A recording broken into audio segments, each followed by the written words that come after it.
안녕하세요. V시작팀입니다. 네, 오늘은 저희가 왜 항상 우리는 돈이 부족하다고 느낄까에 대해서 한번 이야기를 나눠보려고 하는데요. 우리가 경제를 알면 알수록 항상 그 어려워하는 부분들이 있죠. 뭐 신용창조는 무엇일까? 또 중앙은행은 도대체 시중은행과 뭐가 다른 걸까? 또뭐 지급준비율이라는 어려운 단어가 나오긴 하는데 도대체 이게 어떤 단어일까에 대해서 궁금해하시는 분들이 많을 것 같아서 오늘 이 영상을 찍게 되었습니다. 저희가 이제 준비한 자료를 보시면요. 금융기관 유동성이라고 나오는데 사실 저는 처음에 이제 경제 공부를 할 때 이 금융기관이라는 뜻은 당연히 알지. 그렇죠. 은행이나 뭐 이런 거라고 생각을 하는데 이 유동성이 도대체 금융기관이랑 무슨 그 연관이 있을까? 연관이 네. 있다. 네. 저는 이게 되게 궁금했었거든요. 혹시 요거에 대해서 한번 말씀을 좀 네, 부탁드리겠습니다. 알겠습니다. 네. 일단 금융기관 유동성을 제가 실제로 돈이 흐르고 있다를 말씀을 드린 거니까 피 같은 거죠. 피가 계속 돌아야지 저희 금융기관에 유동성이 생기고 괴사가 되거나 뭐 터지지가 않는 거잖아요. 막히거나. 그랬을 때 저희 금융기관 유동성을 한번 같이 볼게요. 24년도에 지금 약 5,500조 원이 지금 유통이 되고 있다고 합니다. 그리고 10년 전인 24년도는 보면 좀 어때 보이나요? 2,700조 대략 한 2배 정도 차이가 네, 한 나는데요. 2배 정도 차이가 나죠. 그리고 그 10년 전으로 다시 한번 가보면 또 2배 차이가 납니다. 1,250조. 이처럼 저희가 개발도상국에서 점점 성장국으로 가면서 실제로 융통되고 있는 화폐가 점점 많아지고 있고요. 이 유통이 된다는 건 이 누군가가 이 돈을 가지고 있는 거고요. 누군가가 융통을 하고 있는 거라고 보시면 될 것 같아요. 네. 그러면 혹시 이게 지금 우리나라에 실제로 가지고 있는 돈이다라고 생각하면 될까요? 실제로 흐르고 있는 돈. 흐르고 있는 네, 돈이다. 맞습니다. 그래서 유동이라는 단어가 네, 맞습니다. 어떤 흐른다라는 연관돼서 이렇게 쓰이나 보네요. 그래서 제가 피랑 빗대어서 많이 설명을 해요. 왜냐면 피가 계속 잘 흘러야지 어디가 썩거나 망가지진 않잖아요. 그렇죠. 예. 금융기관도 경제가 사이클을 계속 반복을 해야지 좋아지는 것처럼 금융기관도 유동성이 가장 중요합니다. 네. 다음 슬라이드로 한번. 네, 그러면 저희가 34년도의 금융기관 유동성을 보면 어때 보일까요? 34년에 약 1경원. 원. 네, 도달을 합니다. 지금 역대적으로 10년마다 거의 2배씩 증가하던 걸 물론 추정치이긴 하지만요. 34년에도 똑같이 1경원을 예측을 하고 있습니다. 그럼 저희가 아까 24년에 네. 얼마였죠? 24년에 5,500억 원이었잖아요. 그러면 거의 2배가 오른 거네요. 네, 맞습니다. 그렇죠? 5,500조 원에서 이제 1경이 된다는 건 정말 2배가 오른 거예요. 그러면 저희가 열심히 일을 하고 열심히 노동을 하는데 왜 가난해지냐 이거잖아요. 이 금융기관 유동성으로 좀 빗대어서 보면 누군가가 저거를 실제 현금으로 갖고 있거나 융통이 되고 있는 거다 보니까 저희는 저 돈이 저희 주머니에 있으면 저희가 부자가 되겠죠. 근데 저 돈은 저희 주머니에 없어요, 대부분. 어떤 기관이라든지 아니면 어떤 큰 기업이 대부분 갖고 있다고 보시면 돼요. 그러면 저희가 쉽게 생각할게요. 2배씩 증가를 했어요, 10년마다. 그럼 저희가 재테크 관점에서 봤을 때 통장을 열어봤을 때 10년에 적어도 2배씩은 올라야지 본전치기네요. 본전. 그렇죠. 네. 본전치기. 그러니까 배수로 치면 1.6배에서 2배죠. 그 정도가 증가하지 않으면 나는 그 자리에 있는 게 아니죠. 오히려 거꾸로 간 거죠. 가난해진다. 나는 돈을 계속 잃고 있는 거죠. 0.4배 혹은 아니면 2배씩 계속 잃고 있는 겁니다. 그러면 제가 2024년 기준으로 해서 1억을 가지고 있다라고 가정을 해보면 2034년 10년 후에는 최소 2억은 가지고 있어야 그쵸. 1억의 가치를 그냥 그대로 보존만 하고 있는 맞습니다. 거다라고 이해를 하면 되겠네요. 네. 그러면은 내가 이걸 뛰어넘으려면 2억 원이 아니라 뭐 3억, 4억 정도는 가지고 있어야 이 상승률을, 이 유동성을 뛰어넘을 수 있는 거네요. 맞습니다. 이게 저희가 재테크를 보통 하면 1년 수익률 10% 정도 잡잖아요. 그렇죠. S&P 500 기준. 근데 얘는 10년 수익률. 그래서 2배 정도 불리시는 데는 솔직히 약간의 공부만 하시면 충분히 도달할 수 있다고 보고요. 일단 저희가 이렇게 돈이 계속 나오는 이 수도꼭지가 뭐냐. 이게 중요한 거잖아요. 그렇죠. 그래서 중앙은행에 대해서 정말 좀 쉽게만 간단하게만 짚어드릴게요. 왜냐하면 디테일하게 다루면 너무 길어집니다. 그래서 아까 제가 금융기관 유동성을 말씀드리면서 화폐는 뭐다? 피다. 라고 말씀을 드렸어요. 그럼 이 피가 유동적으로 금리에 맞춰서 아니면 물가에 맞춰서 잘 흐르는 게 중요해요. 저희 중앙은행은 법정 화폐를 운영하기 위해서 그 기관이라고 보시면 될 것 같고요. 중앙은행은 이제 은행을 감독을 하고요. 그리고 화폐량, 그리고 화폐 어떤 정책을 할 거냐, 흡수를 할 거냐, 아니면 뿌릴 거냐, 이런 거를 다룬다고 보시면 될 것 같고요. 그래서 중요한 업무를 다시 정리하자면 딱 2개예요. 은행 규제, 건전성 보장, 그리고 마지막 하나는 이제 경제 내에서 화폐 공급량 조절 및 조달이라고 보시면 될 것 같아요. 시중은행 같은 경우는 저희가 친숙하죠. 궁땡은행 네. 이렇게 말하면 다 알고, 말을 해도 네. 사실 되지 않을까요? 국민은행, 네. 뭐 신한은행 뭐 이런 것들을 보면 저희가 늘 다루는 것들이죠. 저희가 늘 은행 가시면 보통 뭐 하세요? 보통 뭐 예금이나 적금 예금을 숙취를 하시고요. 네. 그리고 대출을 제공을 하고요. 또 기타 서비스, 네. 온라인 뱅킹, 모바일 뱅킹 이런 거 아니면 송금, 카드 결제 이런 것들을 해드리고 그리고 여기서 가장 큰 범주를 차지를 하고 있고 은행이 가장 돈을 버는 게 뭐죠? 예대 마진입니다. 그렇죠. 대출을 해주고 그러니까 누군가는 돈을 넣고요. 누군가한테 대출을 해줘서 여기에 남는 거를 먹는 건데 이거에 대해서 신용창조라고도 말을 하고요. 예금창조라고도 말을 합니다. 이 부분은 저희 김 팀장님께서 이제 조금 더 상세하게 다뤄주신다고 합니다. 예. 그러면 저희가 다음 화면을 한번 볼게요. 네. 저희가 부의 시작 팀이잖아요. 네. 그래서 3명을 저희가 이름을 붙여봤어요. 그래서 첫 번째 있는 사람이 이제 부일이, 그 다음에 부이, 그 다음에 부삼이 이렇게 이름을 지어봤고요. 부동산 잘할 것 같아요. 네. 이름이 약간 좀 투박하긴 한데 네. 그래서 이 부일, 부이, 부삼이가 있는 이 마을을 저희 부의 시작의 마을이라고 이렇게 가정을 네. 한번 해보겠습니다. 네, 이 부의 시작의 마을에 부일이가 1억 원의 돈을 가지고 있다라고 가정을 해볼게요. 부의 시작 마을에 어느 정도의 돈이 지금 현재 있는 걸까요? 지금 금융기관 유동성을 치면 1억 예. 이딱인 자, 1억, 총 금액이 1억 원이에요. 그래서 이 부일이는 이 1억 원을 그냥 갖고 있는 게 아니라 A라는 은행에 예금을 하게 됩니다. 예금을 하게 되고요. 그리고 이 부이가 자기가 어떤 집을 사고 싶어서 나는 1억 원의 대출을 받아야 되겠다 생각을 해서 이 A라는 은행에서 1억 원의 대출을 하게 됩니다. 그러면 이렇게 됐을 때 부이 통장에 지금 현금이 어느 정도 있는 걸까요? 1억이 1억 있겠네요. 네, 1억이 있어요. 자, 그러면 여기까지만 봤을 때 지금 부의 시작이라는 마을에 총 돈이 어느 정도 있는 걸까요? 토탈 금액은 2억이죠. 예, 토탈 2억이라는 금액이 지금 생겼습니다. 근데 이 부인은 바로 집을 산 게 아니라 이 1억 원을 다시 B라는 은행에 예금을 넣습니다. 부인은 1억 원을 바로 집을 사는 게 아니라 이 1억 원을 다시 B라는 은행에 예금을 넣었어요.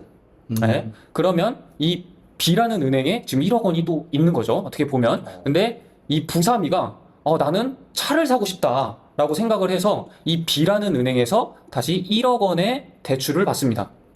그러면 부삼이의 통장에 있는 1억 원이 되는 거겠죠? 네. 그렇죠? 그러면 이 부의 시작이라는 마을에 총 토탈 금액이 얼마일까요? 3억이 돼요. 3억이 됩니다. 그러니까 처음에 부일이가 1억 원의 현금을 갖고 있었는데 이게 은행에 예금을 맡기고 부이가 이거를 A라는 은행에서 대출을 받고 그 다음에 부이가 B라는 은행에 또 예금을 넣고 부삼이가 B라는 은행에서 대출을 받았습니다. 결국은 저희가 처음에 가지고 있었던 돈은 1억 원인데 이게 돈이 복사가 된 거죠. 맞습니다. 복사가 되고 뭔가 씨앗을 뿌린 것처럼 태어났어요, 돈이. 그러니까 결국에는 처음에 VD가 갖고 있었던 1억 원이 지금 돈이 복사가 되면서 이 1억 원이 희소성이 없어진 거죠. 그림이 저희가 피카소가 그린 제가 피카소는 잘 모르긴 하지만 네네. 피카소가 그렸다 하면 또 유명하고 비싸잖아요. 최소 몇천억 막 이렇게 하겠죠? 그쵸. 네. 근데 만약에 저희가 최초에 이 피카소 그림이 딱 하나였던 거죠. 1억인 게. 근데 이게 은행에 넣거나 빼면서 계속 복사가 되었잖아요. 이 피카소 똑같은 그림이 3개가 되었다고 생각을 해볼게요. 그러면 똑같은 피카소가 그렸고 똑같은 그림이에요. 그럼 하나 있을 때랑 똑같은 그림 3개랑 있을 때랑 가격이 차이가 많이 나겠죠. 그렇죠. 왜냐하면 저희는 모든 물건의 희소성에 대해서 수요와 공급의 법칙에 따라서 금액이 결정이 돼요. 이 그림이 딱 하나 있을 때 뭐 몇 천억, 몇 조까지도 갈 수 있다고 봐요. 미래에는. 근데 이게 3개가 되면 몇 십억이면 좀 많이 받은 거지 않을까요? 그것처럼 돈은 불어나면 불어날수록 물건도 불어나면 불어날수록 이 희소성이 떨어지게 됩니다. 그래서 저희가 물가가 계속 오르고 나는 먹고 살기 힘들어지고 돈 벌기는 힘들어지고 그렇게 이해를 하시면 조금 더 편하지 않을까. 어떻게 좀 이해가 좀 되셨을까요? 네, 진짜 이해가 되네요. 이게 네. 돈이 복사가 되면서 계속 늘어나다 보니까 이 돈의 가치가 결국 떨어지고 맞아요. 그렇죠? 시중에 풀리는 돈은 계속 많아지고 그쵸. 결국 내가 가진 돈은 적어진다. 맞아요. 그래서 내가 계속 가난해질 수밖에 없는 맞습니다. 거다라는 거네요. 네, 이게 그림처럼 똑같은 게 계속 복제가 되면은 나중에 너 거 짭이냐 이런 이야기도 나올 수 있어요. 내 돈 짭이에요? 네. 아, 그렇게까지 가는 게 저희가 통화 정책이라고 보시면 될 것 같아요. 그렇군요. 네. 일단은 대한민국 법정 지급 준비율이 7%라고 해요. 일단 이 지급 준비율은 나라마다 전부 다 달라요. 미국 같은 경우는 저희 저번에 같이 자료 찾아봤듯이 0%. 0%입니다. 네. 지급 준비율이 없어요. 놀랍습니다. 여러 가지 이게 차등이 정말 많아서 일단 대한민국 기준으로 한번 진행을 해볼게요. 여기 오른쪽에 좀 사진을 보시면 조금 더 이해를 하기 쉽겠죠. 저희 전 세계에 저 혼자, 이 팀장 딱 혼자가 100원을 갖고 있다고 가정을 해볼게요. 일단 이 세계에서는 지급 준비율이 10%입니다. 100원을 은행 1에다가 넣었어요. 그럼 은행 1은 지급 준비율 10%라고 아까 가정을 했으니까 10% 10원이죠. 네. 10원을 뺀 B에게 대출을 해줘야 되겠죠. 왜냐하면 은행의 대표적인 수익 구조가 예대 마진이다 보니까요.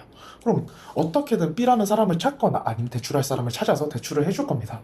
그럼 이 B라는 사람은 생각을 해볼게요. 대출 받았다고 이 전액을 다 뽑아서 주머니에 넣거나 아니면 차에 넣거나 현금으로 가지고 계신 분을 본 적 있을까요?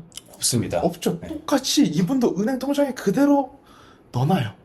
그러면 90원이 다시 은행 2로 들어가죠. 여기서 10%를 뗍니다. 은행인은 90원을 받았으니까 그쵸. 그 중에 10%인 9원을 맞습니다. 가지고 있어야 되는 거죠. 그렇죠. 네. 맞습니다. 그리고 81원이 대출로 법적으로 나갈 수가 있게 되는 거죠. 근데 이거를 C라는 사람이 받아요. C는 또 뽑아서 댕길까요? 그런 사람 없잖아요. 뒤에 똑같이. 네. 똑같이 계좌에 내가 이 정도 돈이 있구나 어디다 쓰지 생각을 하면서 똑같이 모바일 뱅킹이든 뭐 통장을 보시면서 댕기겠죠. 그럼 이 C도 결론적으로 은행에다가 넣어놓은 거예요. 그렇죠. 은행 3까지 가서 또 10%를 떼는 거죠. 이거를 저희가 D한테까지 가죠. 법적으로 지급준비율은 저희가 소멸할 때까지 대출을 할 수 있습니다. 10%가 남을 때까지. 자, 그러면 얼마나 잔인한지 옆에 제가 엑셀로 좀 작업을 해왔어요. 위에 조금 어려운 수학 공식이 나와 있는데 최대 창조 금액은 초기 예금 그리고 지급준비율 분의 1이다 라고 나와 있는데 어렵죠? 그래서 계산을 해왔습니다.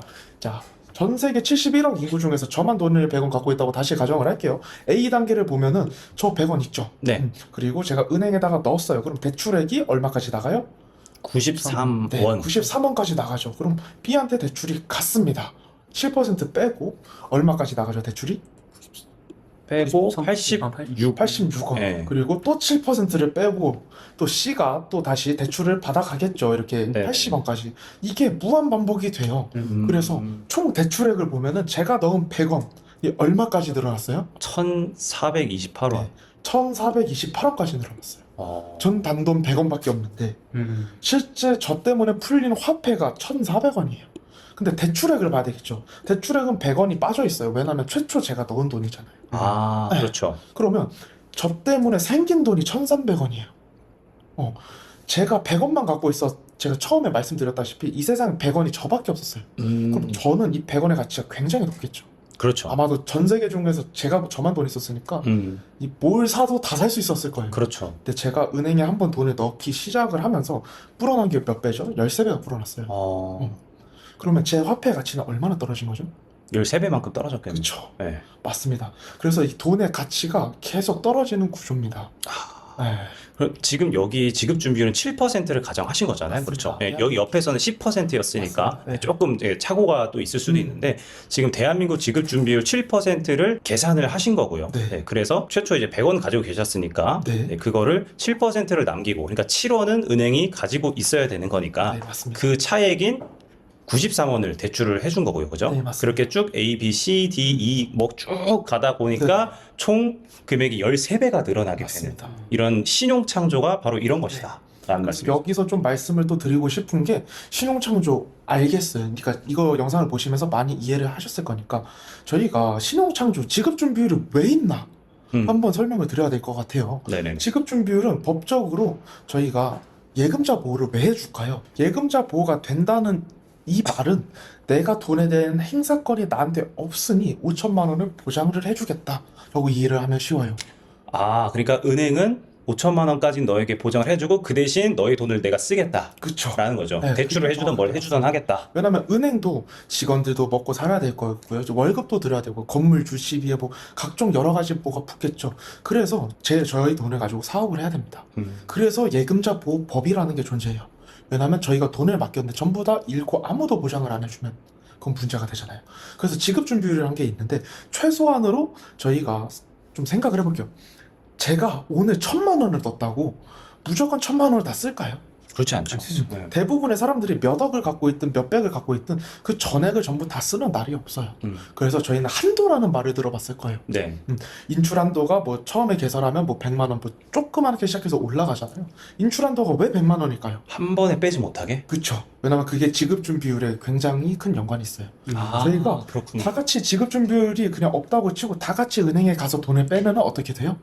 은행이 파산을 하겠죠? 그쵸. 왜냐면 은행의 대부분의 수익 구조는 예대 마진에서 나온다고 말씀드렸어요. 누군가는 돈을 받고 누군가는 돈을 대출을 해주면서 받은 사람한테는 3% 정도, 준 사람한테는 한 6%를 받으면서 이 중간에 있는 이자를 떼서 나머지 3%? 그쵸. 네. 이 3%를 가지고 사업을 운영을 하는데 그러면 모든 사람이 오늘 다 같이 돈을 뺀다고 하면 이 금고에 과연 돈이 있을까요?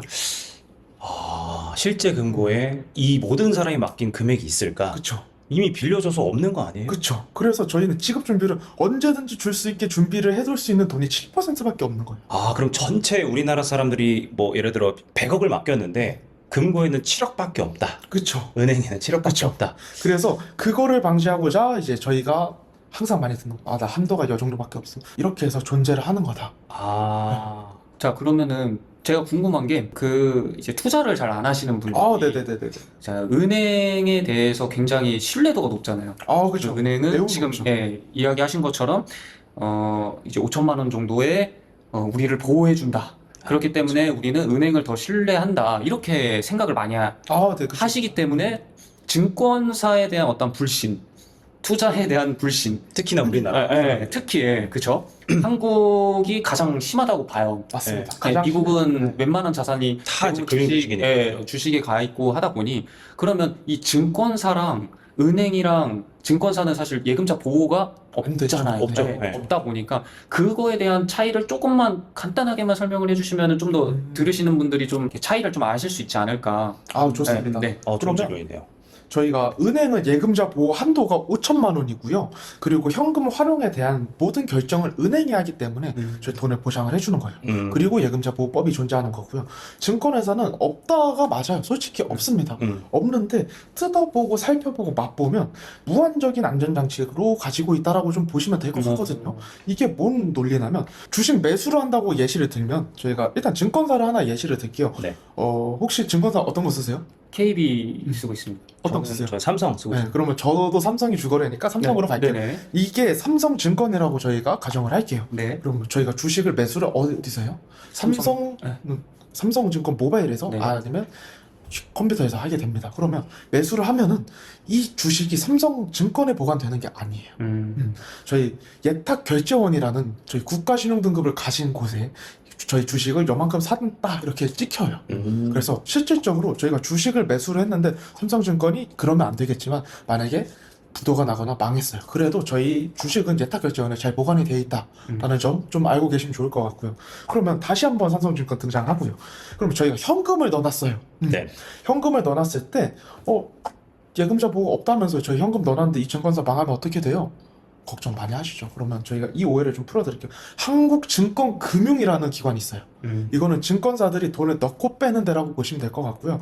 한국증권금융이 이제 은행 쪽으로 비교하면 한국은행랑 거의 국가권력급이다. 네, 실제로 신용등급이 되게 높아요. 네, 저희가 돈을 넣어놓으면 증권사는 한국증권금융에다 넣었다 뺐다를 하면서 저희에게 매일 이자를 만들어주는 구조죠. 그래서 실질적으로 저희가 돈을 잃어도 한국증권금융에 보관되어 있을 가능성이 굉장히 높다.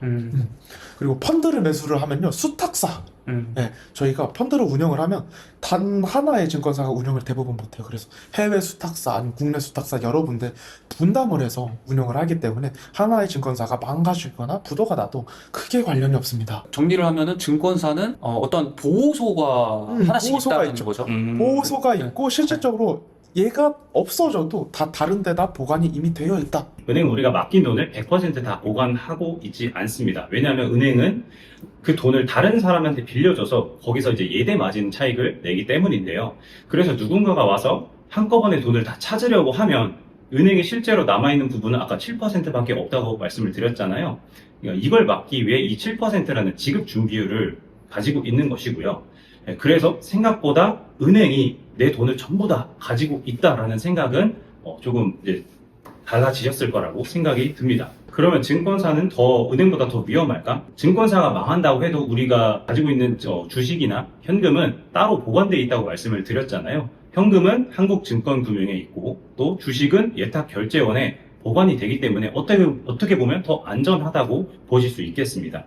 즉 증권사가 망해도 우리 자산은 보호받을 수 있는 안전장치가 또 하나 있다라고 생각하시면 될 것 같습니다. 펀드 매수가 빠져서 저희 펀드를 사시면 저희 수탁사에 안전하게 여러 군데 같이 보관되니까 그것도 참고해 주시면 좋을 것 같고, 제가 마지막으로 좀 드리고 싶은 말씀이, 저희가 돈을 너무 하등시합니다. 솔직히 말씀드려서 저희가 어느 일을 만약 일당을 받는다고 했을 때 저희가 그냥 아르바이트 같은 거 하면 지금 기준으로 한 10만 원 정도 받겠죠.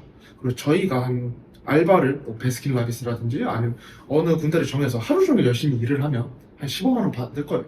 그리고 저희가 벽돌 나르고 시멘트 나르고 하면은 한 18만 원에서 20만 원 정도 노가다 비용을 받을 거예요. 그러면 이 돈이 소중하죠. 너무 소중하죠. 너무 소중한데 저희 시청자들이라든지 아니면 여러분들은 소중하지 않는 것 같아요. 예. 왜냐면 저희 옷을 살 때도 심지어 하루 이틀 아니면 다음에 살까 뭐 다 올해 여름에 뭐 사지 아니면 겨울에 뭐 사지 뭐 시즌 세일하니까 미리 이렇게 찾아보거든요. 그거 내가 라면을 고를 때도 찾아보고요. 뭘 해도 다 찾아보는데 돈을 맡겼던 거는 그냥 어머니가 봐준 은행 아니면 내가 그냥 자주 쓰는 은행 아니면 그냥 회사에서 지정해준 은행을 그냥 써요. 근데 저희 돈은 정말 가치가 높아요. 내가 지금 돈을 여기저기 흩뿌려 놨지만 내가 보관하고 있는 장소가 정말 안전한 건지 내가 넣고 있는 데가 물가 성장률을 따라갈 수 있는 곳인지 아니면 내가 어떤 상품을 이용해보고 있는 건지 한번 꼭 체크를 해주셨으면 좋겠습니다. 네. 맞습니다. 예. 이거를 하루라도 빨리 할 수 있다면 맞아요. 정말, 예. 하루라도 그 하루의 복리의 힘을 내가 경험할 수 있다면 맞아요. 분명히 이거 시청하고 계신 분의 1년 뒤, 2년 뒤, 그리고 10년 뒤, 20년 뒤는 그 금액이 훨씬 달라지는 걸 분명히 목격하실 수 있을 거라고 생각합니다. 맞습니다. 네, 오늘 이렇게 끝까지 시청해 주셔서 너무 감사드리고요. 다음에는 또 더 좋은 주제로 저희가 찾아뵙겠습니다. 시청해 주셔서 감사합니다. 감사합니다.